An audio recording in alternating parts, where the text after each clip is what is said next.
All right, so we got a 2014 Mazda 6, and we're gonna change the air filter. We just released the 2 quick disconnects on it. You can peel this up. Nice, easy one to do in the driveway.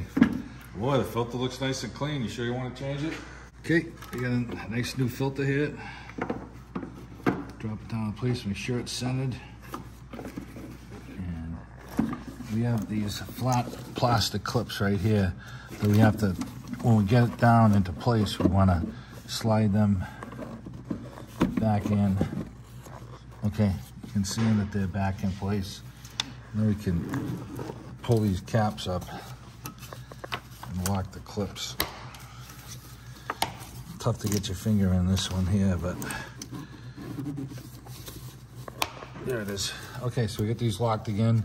And if you look down over here, you can see the plastic clip slid over underneath the tab here, so it's all secured. Yep. And that's it for the air filter.